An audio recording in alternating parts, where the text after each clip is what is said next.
You're listening to Hidden Roll, the podcast where we introduce you to the brains behind your favorite toys, games, and all things play. Before we jump into this episode, we'd like to give special thanks to Pop, peopleofplay.com, the one-stop hub for all toy and game inventors. Without them, this podcast would not be possible.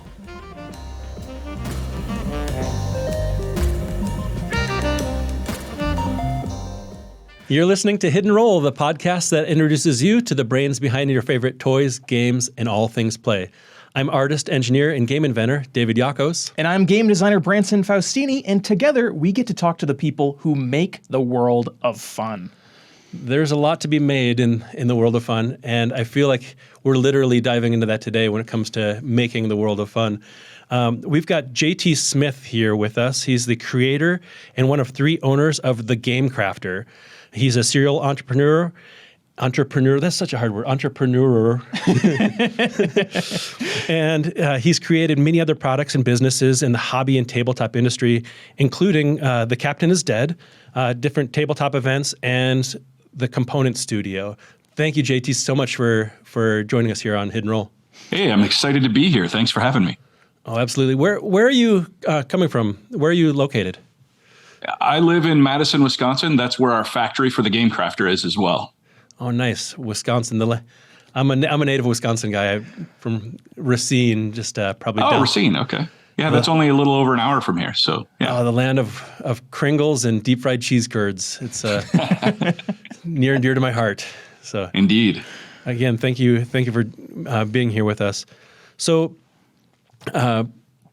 you're doing a lot in the industry, and I guess just backing up, let's go back to the beginning. Were you always making games? Like, what was little JT like? Where did this all start? I have not always been making games, but my background is basically like everybody else's. Family played card games and things like that, or the Hasbro games, that sort of thing.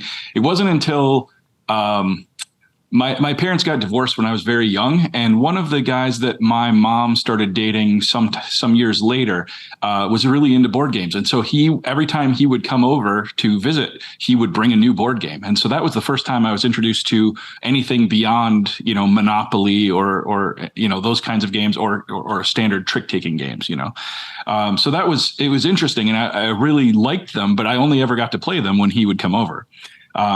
And then in college or in high school, a friend of mine introduced me to role playing, specifically the Teenage Mutant Ninja Turtles role playing game. Oh yeah, I don't know if you've ever played that. That was back before Teenage Mutant Ninja Turtles kind of turned into a kids thing, because they were very gritty. Like there was blood and all this stuff, back then. But anyway, we got into that, and then in college played more role playing games, and eventually into board games. And once I got into college, that's where I really started designing stuff. I designed my first RPG in college, and then started designing board games shortly after college. So, well, that's definitely an intro, the Ninja Turtle RPG. Yeah, it was great. My first mission in that, I hadn't seen Die Hard at that point, and he literally made a mission out of Die Hard, only as I was the mutant ninja turtle going through Nagasaki. So it was great. Or Nakatomi. Sorry, Nakatomi. Yeah, one of the greatest Christmas movies ever made, right there. Indeed.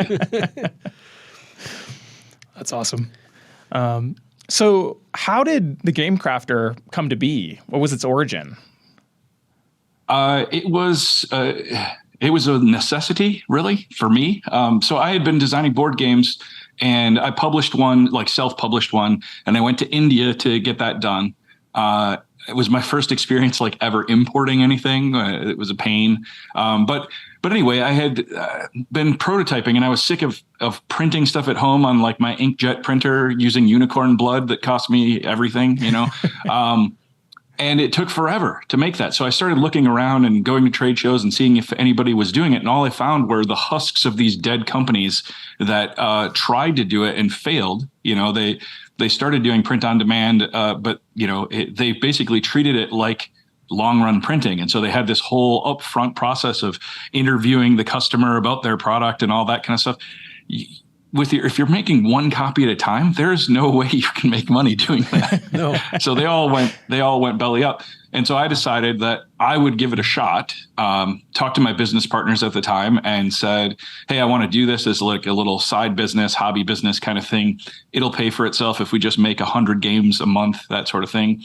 And we can use it as a showcase of the e-commerce software that we had written. And they were like, okay, let's do it.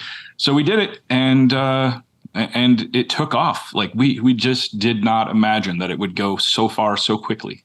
So it had to be good timing too when you start to look at things like Kickstarter, where like the number one thing on Kickstarter are games, and so suddenly you've got all these indie publishers who've got a great idea. They're good at art. They've got a good story, but they have no idea how to actually make something. And so then what? I'm assuming was that a big proponent in the success story? It was. I mean, there was so much good fortune. Like you said, Kickstarter started roughly the same time we did. So that's one big thing that helped us a lot. The board game industry was in a renaissance at that point. Like Catan had gained popularity and introduced a whole new generation of people to board games, to modern board games. Also, Rafe Koster, who is famous for working on big role-playing games and things like what is the name of that video game now? I'm trying to remember it. I played a lot of it. I don't remember. Anyway, he made a big video game. He had a blog at the time all about kind of gaming. And the day we launched, I don't know how he found our article about our launch, but he basically said, this is cafe press for board games. And that helped get us way out amongst a lot of people. So there was just all of this excitement about board games right at that time. And so you're absolutely right. Right place, right time. Helped a lot. Yeah, and maybe we can dive into Ultima a little bit. Online. There it is. Ultima. Yeah. Yeah. It hit you.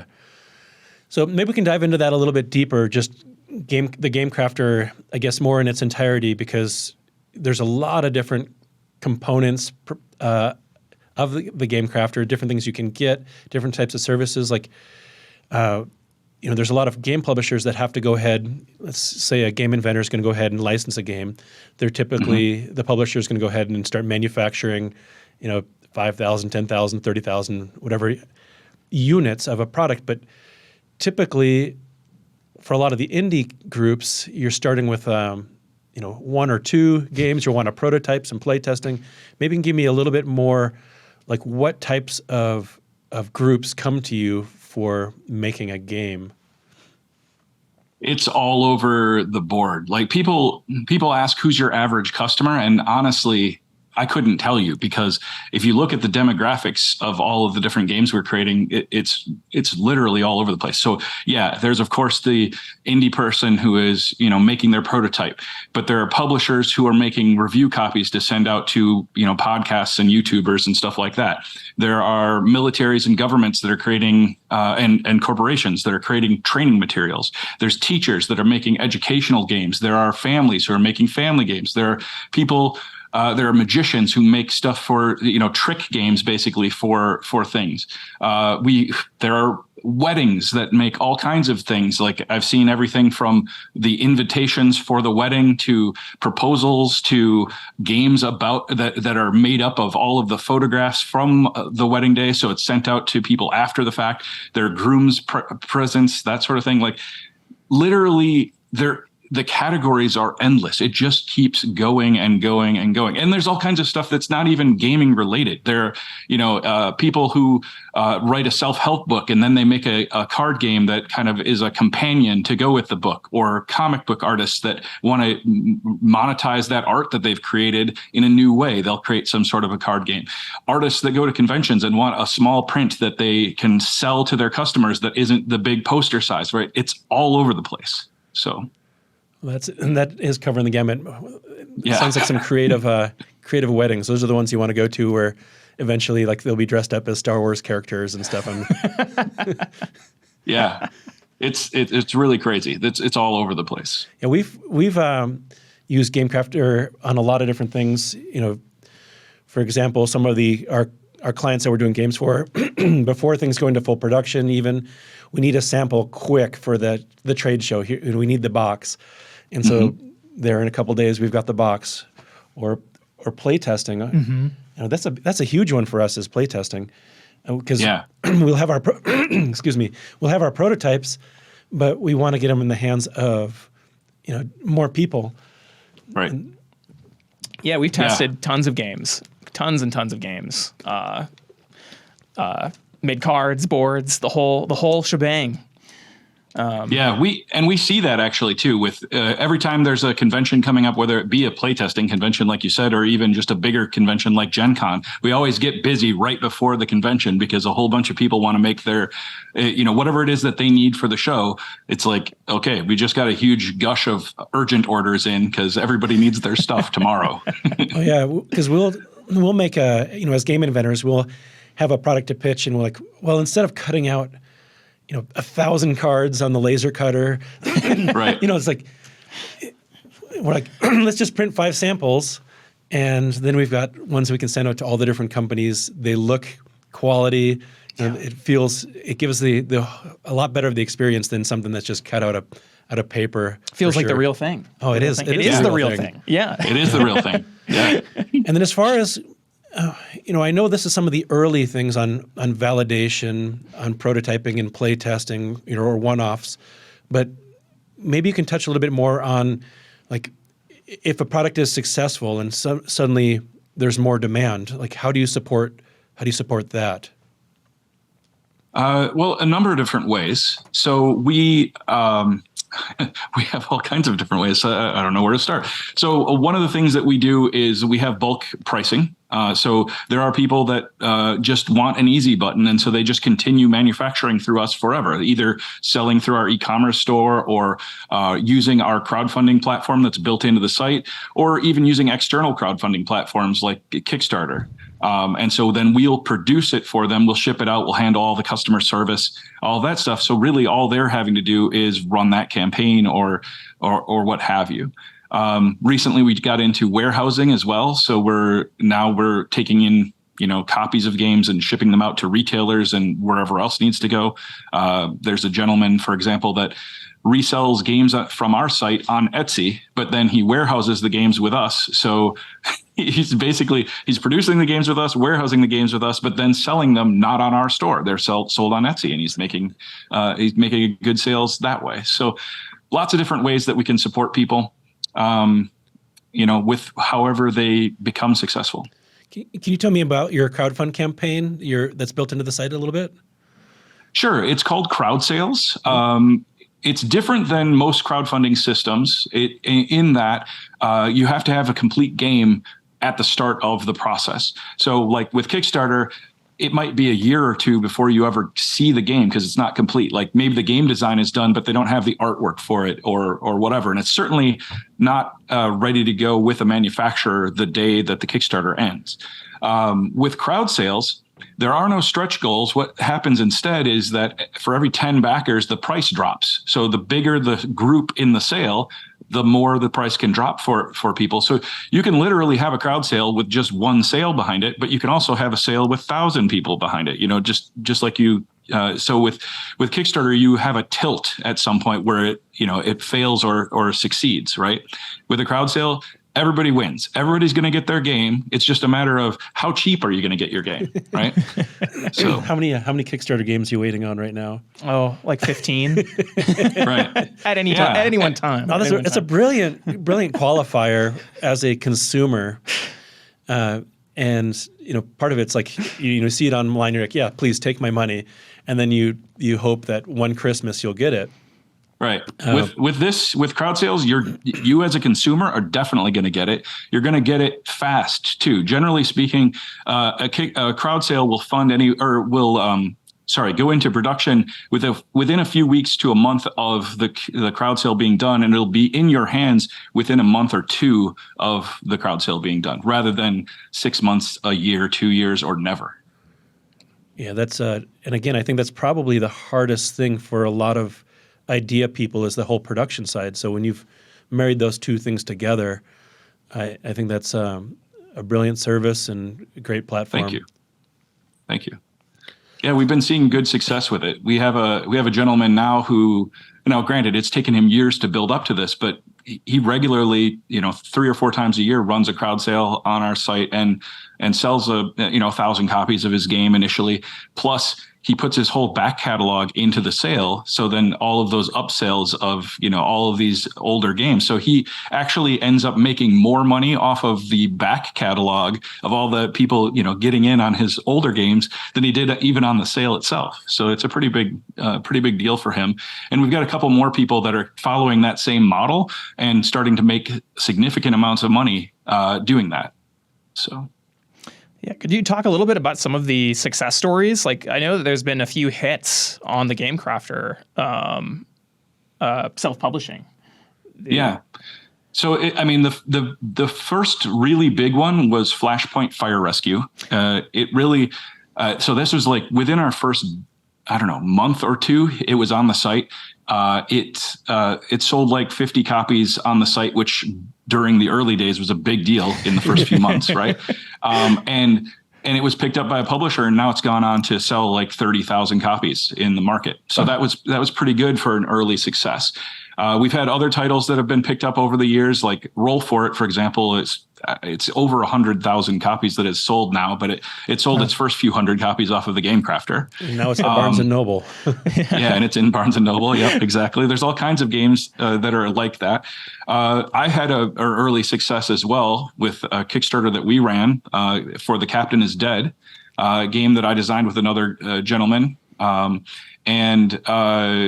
We sold 1,000 copies through the Kickstarter. Then we sold another 3,000 copies through the Game Crafter, just retail sales. And then eventually signed that over to AEG, Alderac Entertainment Group. And they've now sold another 20,000 copies of the game since that. So it's, had a nice evolution over time as well.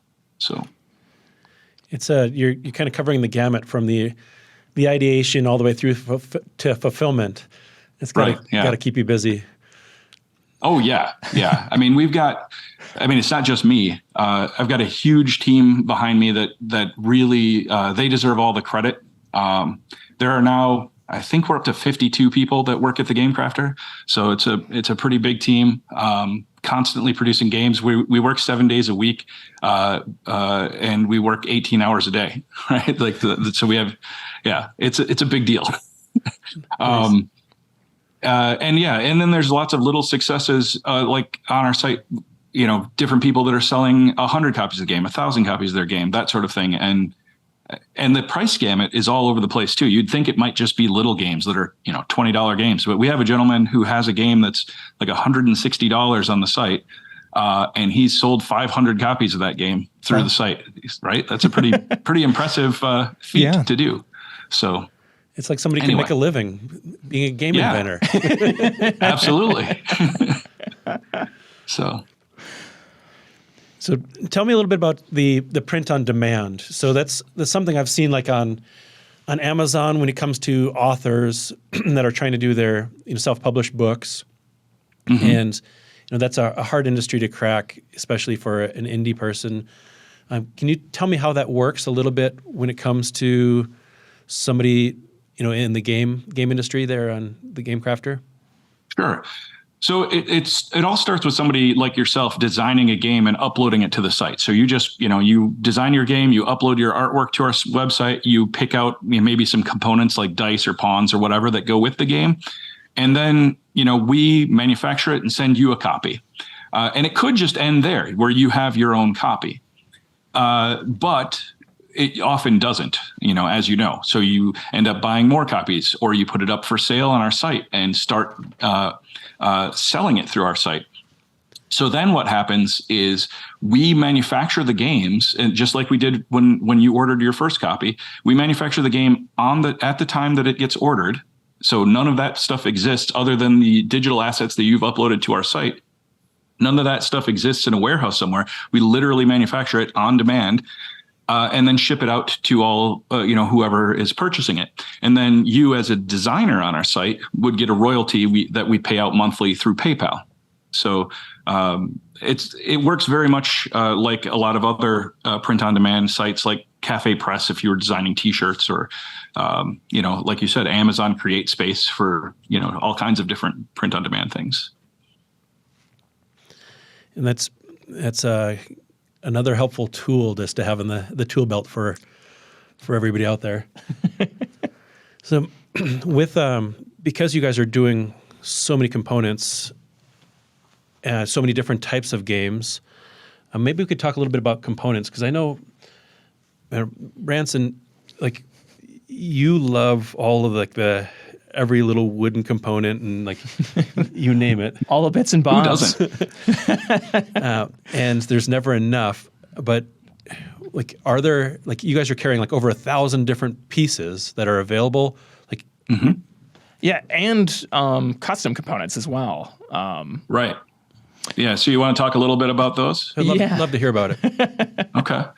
So yeah, we do, like you said, we have, I think it's actually over 3,000 now, but I don't know the exact number, of different pre-built components, everything from obviously basic things like pawns and dice to specific things like little, race cars or muscle cars, that sort of thing, spaceships, aliens, food pieces, brains and hearts, bullets and guns, like whatever little thing that you might want.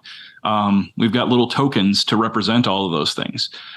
We source those from like 70 different vendors around the world, and bring them in so that they're available for game designers. And then about a third of that catalog is actually stuff that we've designed ourselves and 3D print or manufacture through other mechanisms to sell through the site as well, just because we were unable to find something that customers were requesting.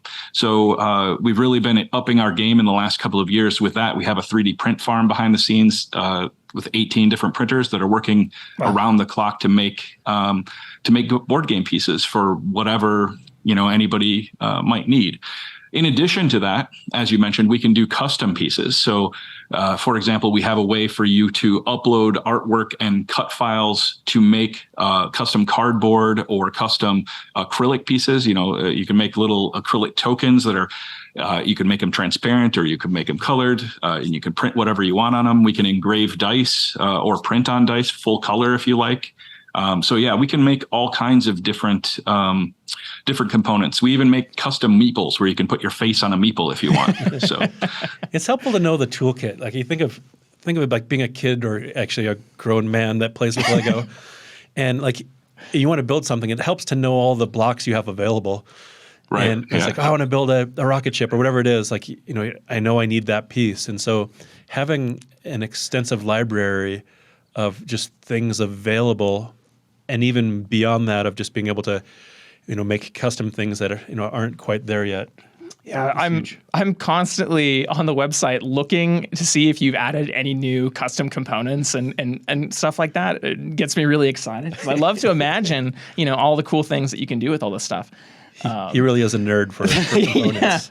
The bits and bobs. Well, you should subscribe to one of our many social media outlets, because we post there every day and let people know what the new thing of the day is. So, nice. Well, since you brought it up, are there a couple of the places that you want to make sure that people can find you while it's on the? Oh, sure. So we are pretty much the Game Crafter everywhere. So, whether it be Twitter, or I guess it's called X now, Facebook, YouTube, TikTok, Instagram, you name it, we're there. And we're the Game Crafter, all one word, on all of those platforms. And we'll be sure to put those in the notes below on whatever platform you're watching or listening to as well. Definitely. Awesome. I'm kind of interested. What is your favorite custom component, or from the bin as well, from the stock components? What's your favorite of all time? At all time. Wow. That's hard. That you should have prepared me for. No, I'm just kidding. Honestly, so for me, my personal favorite is always whatever I need for my current game that I'm working on. It's going to solve a problem for me. But the thing I have seen the most cool, creative, innovative stuff with it's either going to be custom acrylic, where people have made they have made some little dial or who knows what out of these pieces to make something cool for their game, or it'll be the custom chipboard. It's literally those custom cut pieces where people upload their own cut file and design something I couldn't even have imagined, right? That's the thing because it's so versatile. You can literally make whatever you need for your game. And when people do that, the reason I love it so much is because when people do that, they upload that custom cut file, they're usually making something that not only serves a purpose mechanically in the game, but also adds table presence. So when you see that game, you're like, ooh, what is that? Right. And that makes me want to know more immediately without even knowing what the game is. And that is enthralling as both a game player and a game designer, is to kind of want to be, pulled into a game. So that's what my favorite is anytime somebody uploads a custom cut file, because that, they bring this extra life element to their game. That's definitely on trend when you're looking at the games that are hot.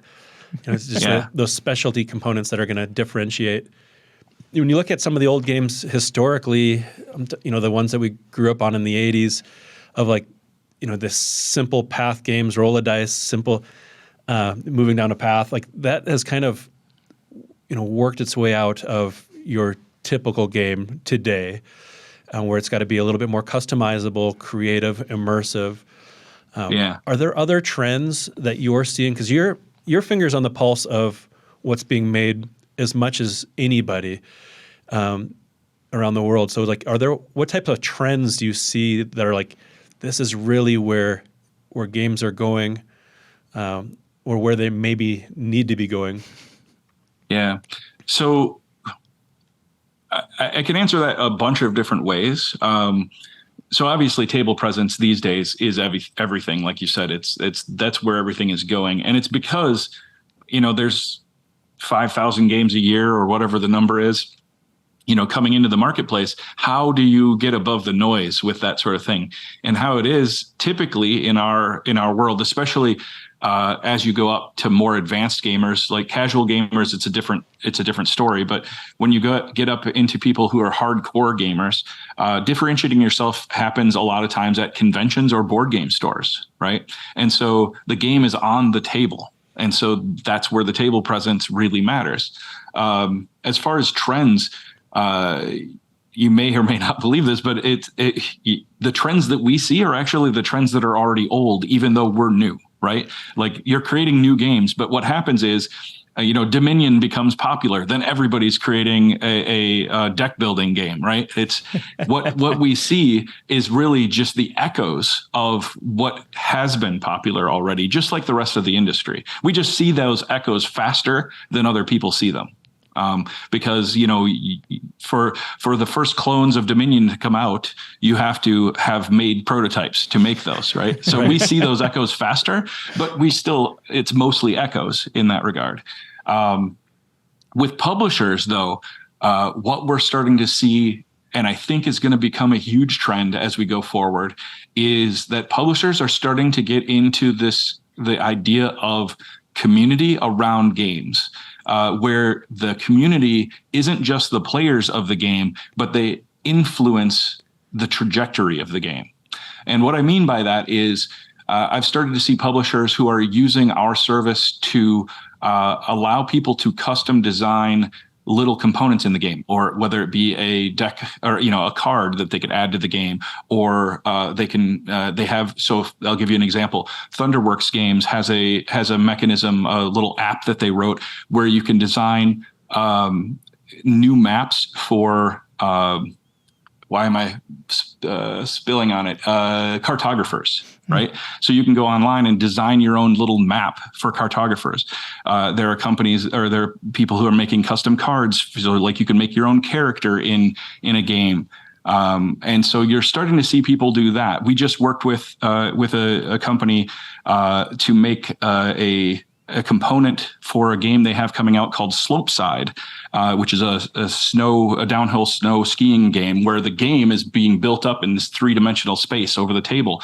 But they created a component on the Game Crafter that you can make your own components so that you can enhance the game. And I think There's, I don't want to say too much because they haven't, come out with stuff yet, but I believe that there will be some kind of community promotion that goes along with that to, whether it be a contest or just something you could do after the fact, whatever, to get the community involved in enhancing that game in some way. So, anyway, that's where I've been seeing a lot of effort being going to get a community built up around a game, but not just to buy the game and play the game, but also to engage in enhancing the game in some way. That's super interesting. I feel like you can see that too, where I follow like a lot of the top games on Board Game Geek, and I'm always kind of tracking kind of what's popular and stuff. But if you look at any game on Board Game Geek in the forums, there are people who are basically homebrewing. They're saying like, this is how I'm customizing the game. These are my rules. I think that rule is dumb. I want, all this having all these conversations. I think that when you kind of get into that sort of almost, not casual anymore, kind of enthusiast level, everyone is sort of a creator around their own table. Yeah, they're going beyond house rules, and there's the house rules where you've seen people like on mass market games, write things on games like Uno, where they'll write on the cards. But some of these other games that are, more competitive or more strategic. Branson's the king of that. I don't know how many custom decks he's made for his own personal games. Yeah, when I get a game, the first thing I think about is how do I make my own expansion for this that I can just play exclusively with my friends, and stuff like that. Yeah.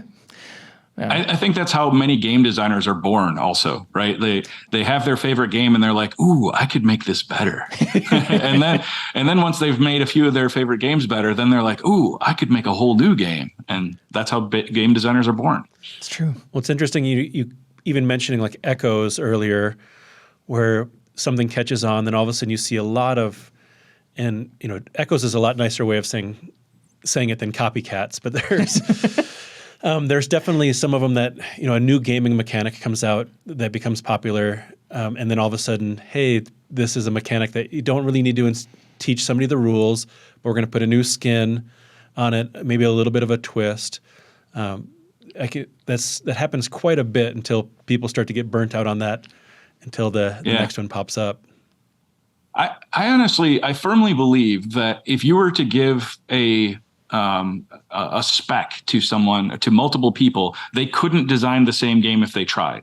The only way that you could do it is literally to give them the finished game, and then they could copy it and put a new skin on it, that sort of thing.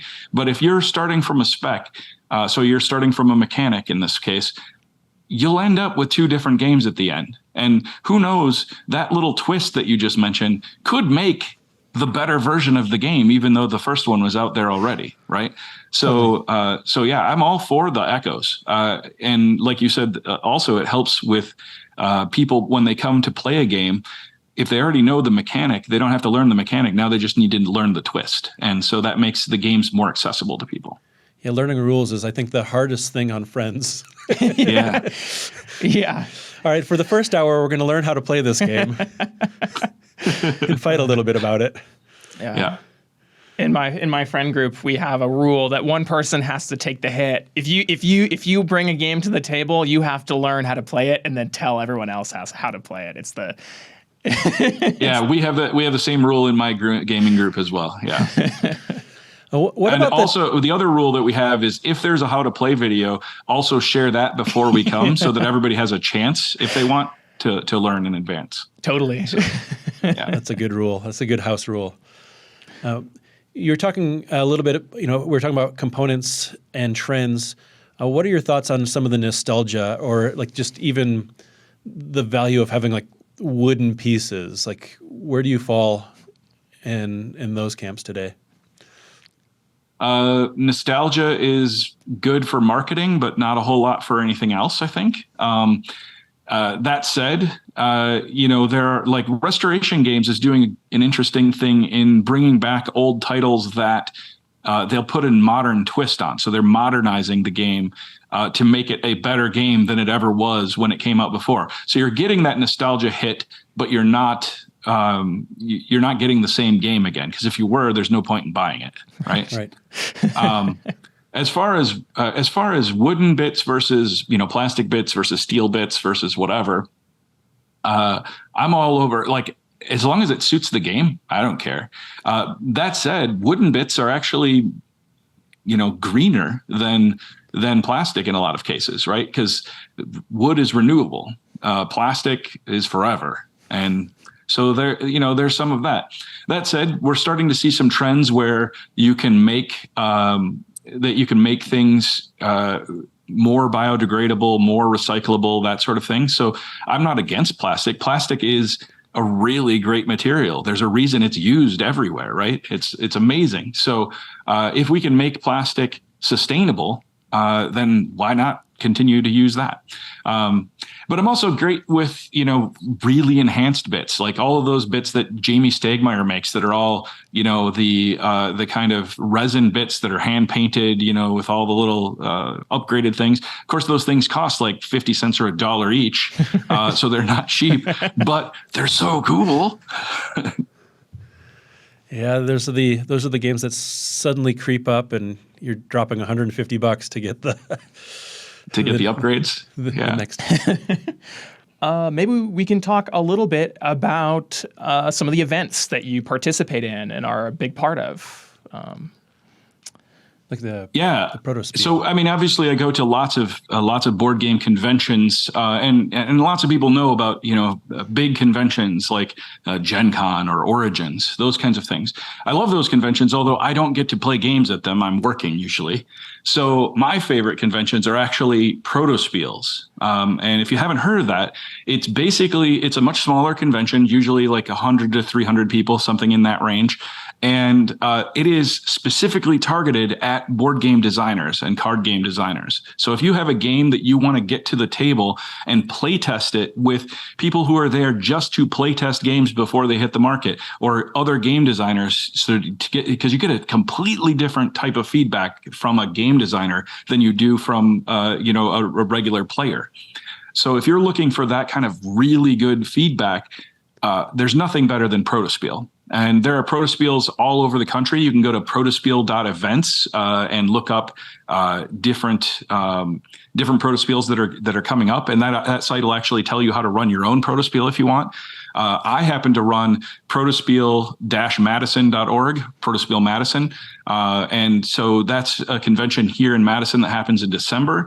We have about 250 game designers that show up, and we play test each other's games for 3 days. It's amazing. We also have the best hot chocolate bar at any convention anywhere. So that's really important too. So anyway, whether it be Protospiel Madison or any other Protospiel that's out there, if you're a game designer, you're doing yourself a disservice by not going to whatever is close to you or whatever you can get to. I try to go to 5 or 6 of them a year if I can make it to that many. So it's like bringing your game into the fire there. It's like getting all of the, not just critical in the best way, but like eyes on the game that know good games. They know game theory. They know mechanics. They know themes. They know how things should tie together. It's not like just, right. Mom, do you like my game? Yes, exactly. I love it. Yeah, you're going to get your game to the table, between 5 and 10 times over the course of the weekend. You're going to play a bunch of other people's games, which will open your horizons to all these other things that could be done. You're going to get to hobnob with industry professionals, whether they be other game designers or publishers or distributors, all kinds of things like that. So there's just nothing better. Like, you could run 20 board game nights, and get people at a local game store or your friends or whatever, and run your game 20 times, and you wouldn't get as much out of that as you would out of just one weekend at one Protospiel. I got a question about that, just as like a game inventor and developer. When when I'm working with other like professional inventors that have kind of got their library of games they're pitching to companies for licensing's sake, typically those are kind of hidden away in the vault, and they only come out behind closed doors. Like, how does that work at Protospiel, where somebody's bringing a game and debuting it? Is it just part of that safety net of a good solid community? Like, what's the balance between somebody trying to launch a new game and keep it secret enough, but getting enough exposure to make sure it works? Like, Can you maybe touch on that a little bit? So that's a common fear that I hear from a lot of newer game designers usually. That, you know, they're worried somebody's going to steal their design or that sort of thing. Now, if you have a licensing issue, that's a whole other area, which you mentioned, which we can talk about. But if you're a new game designer just starting out, you really don't have to worry about it because you're not a proven quantity at this point. Publishers they have their schedules out 3-4 years in advance of what they're publishing. They've got all their money tied up in that sort of stuff. They get 100 pitches a month from various game designers on new stuff that they could get. They don't need to steal a design from anywhere because they've already got all the best designs coming at them. So they're not going to finish or take a half-baked idea that has no proof behind it. So you've got that going for you, but you also have the integrity of all these other game designers there, right? That they have their own projects, and the last thing they would want is to steal your design because they want their own designs out in the world. So it is a really good community, and I have not ever seen a legitimate thing where somebody stole it. I designed, like I said earlier in the talk here, I designed an RPG in college that was called Dead Earth. It's an apocalyptic kind of role-playing game, right? And right when I launched that, there was an RPG that came out that was a video game, and I got so mad. I'm like, they stole my idea.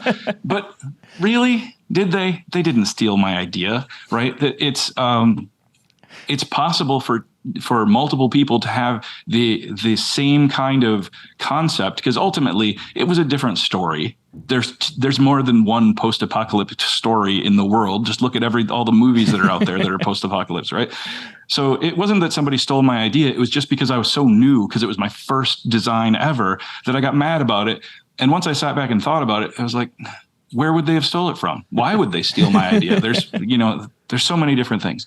Anyway, going back to the licensing thing, we actually do see licensed games come through Protospiel quite frequently before they go out. Sometimes they have to be kept secret, and so they'll be in kind of a cloaked mode where it will have slightly different theme, or this is a generic space game. It's totally not a Star Trek game. Like whatever the thing is. So it'll be in cloaked mode. At the show, the publisher will print a prototype and have it, where it's hiding the real IP behind it sometimes. But often they're just out and out like, here, we're making this game. It's in final testing. I'd love to hear your thoughts of, what little polish can we put on this? And they're fine with that. So it really depends on, what the details are from the IP, if it's in a licensing kind of situation. Yeah, the gaming industry, the board game industry is like one of those rare gems where you've got a community that's for each other. Mm-hmm. Right? Yeah. And it's such a passion industry as well. I think it does allow for these kind of environments that you don't always find in other industries. Yeah. And the industry is pretty small overall compared to a lot of other industries. That, like, if you're caught stealing something, you're done. Yeah. Everybody knows, right? So there aren't that many publishers. There aren't that many, manufacturers. Like, if you're doing something bad, people are going to find out, and you're going to be done. Your business is over. So,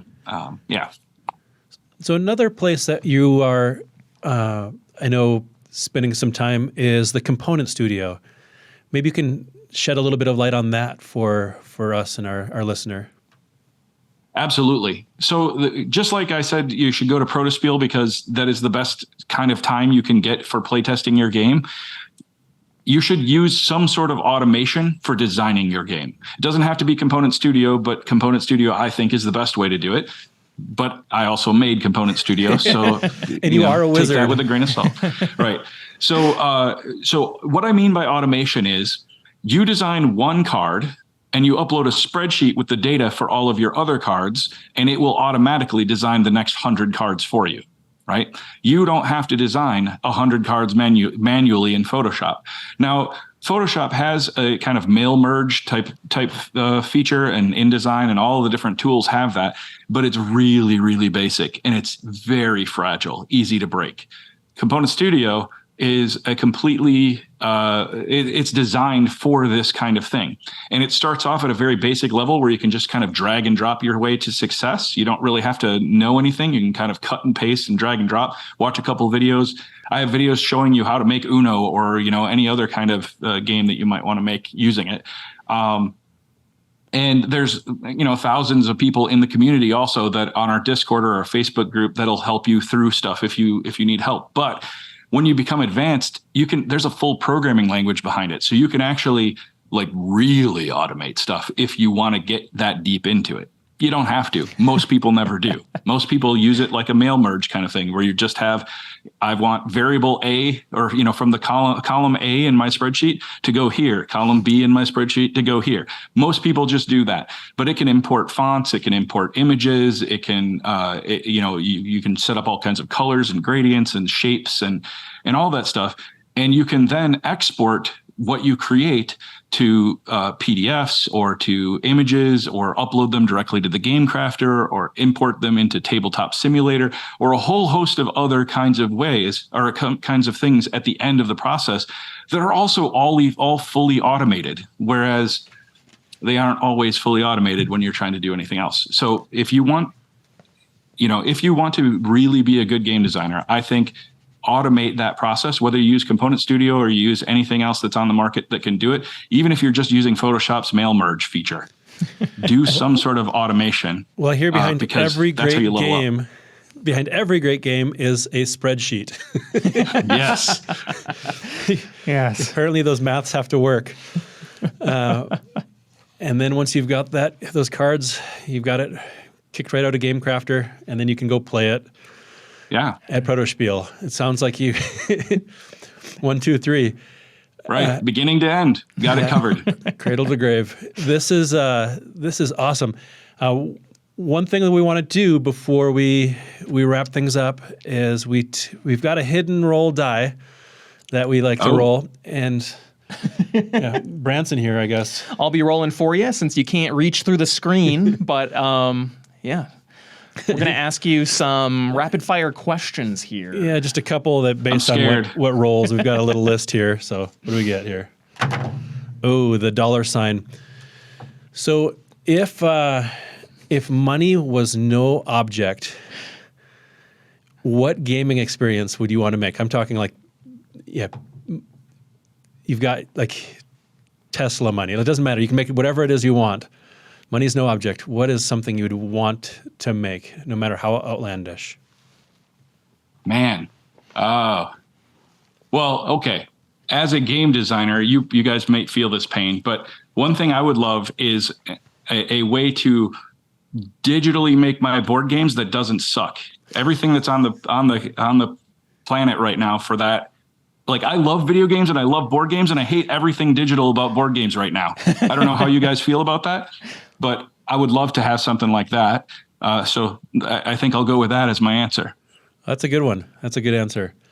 All right, next roll. The lightning bolt. So this maybe you'll have a different answer here, but what genre would you like to see more games? Ooh, okay. Most people are going to disagree with me on this, but survival games, it's stuff that's really hard, stuff that like I want to feel the pressure. I want to cry if I fail, right? Like those are the kinds of games that like everybody's going to die. I want them to beat me down a little bit, right? Everything's very happy in the game space because nobody wants to have a feel bad moment, and I get that. But I also like games that are actually really tough, hard problems to solve. And so I'd love to see more games that are kind of beating me down a little bit. That's when you know you're an experienced gamer. No more of this cooperative, happy-go-lucky stuff. Come on. Yeah. Everybody's going to die, and only one of us will survive. There we go. That's good. All right, final one. The star. All right, I like this question. So your top 3 go-to games right now, and I don't mean favorite, greatest of all time. I mean friends come over, you walk over to the game closet, or actually you have behind you, you've got your apothecary. You're like the alchemist of gaming.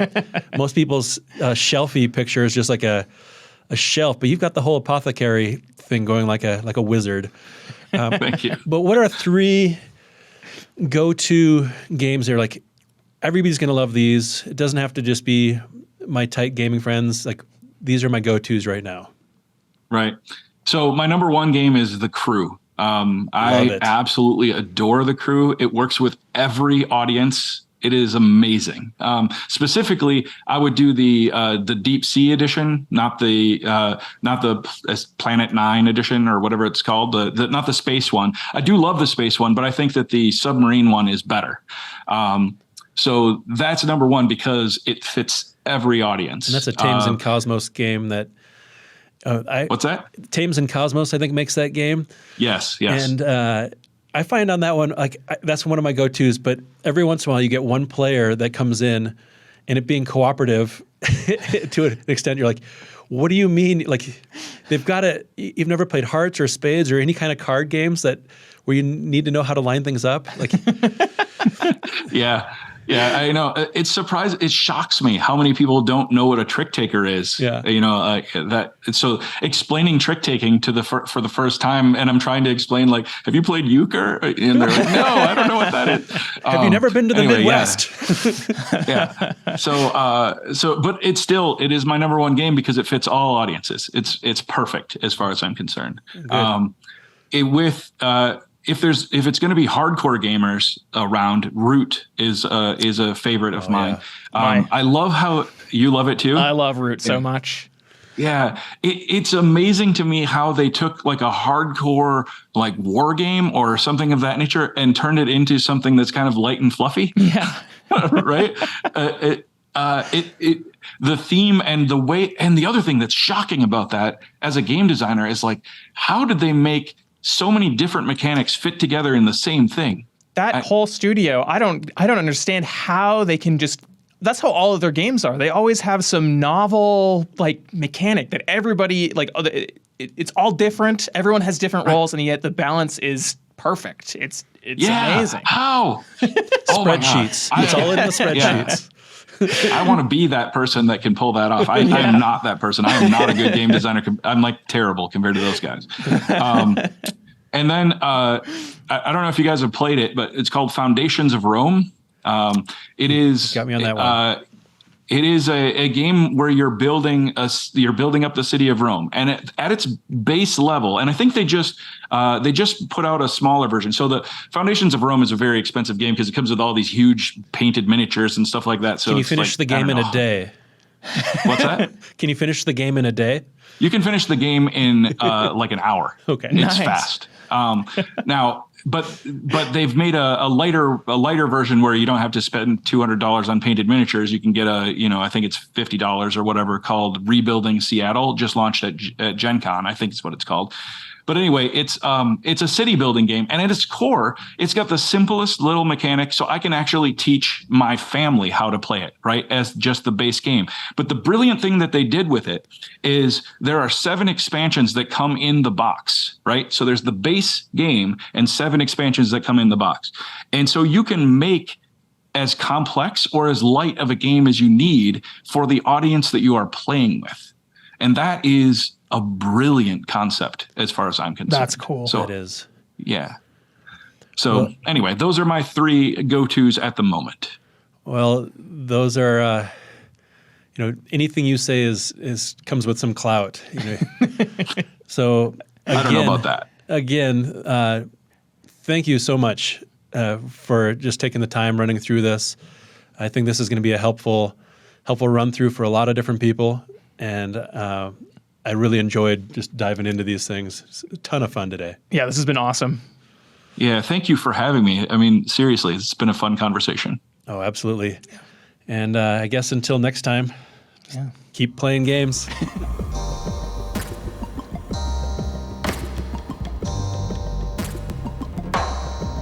This has been Hidden Roll, the brains behind your favorite toys, games, and all things play. If you like what we're doing, the best way you can support us is to share us with your favorite brains. Please thumbs up, leave a review, and follow Hidden Roll Podcast on Facebook, Instagram, Twitter, or TikTok. You can also sign up for our newsletter at www.hiddenrollpodcast.com for a monthly sneak peek at our upcoming content. That's Hidden Roll, ROLE, podcast.com. Our episodes are available on all major listening platforms, or if you'd like to see our beautiful faces, all of our content is available to watch on YouTube. If you know of someone who would be a great fit to appear in our podcast, or if you'd like to learn the story behind any toy or game, send us an inquiry at hiddenrollpodcast.com/suggestions. Or let us know on our social media. We love to hear your feedback and ideas. Once again, special thanks to Pop, People of Play, the one-stop hub for all toy and game inventors. Visit www.peopleofplay.com to learn more. This podcast is also made possible by the continued support of the brains who never grew up, inventors of play, Streamline Design. Thanks for listening, and we'll see you next time.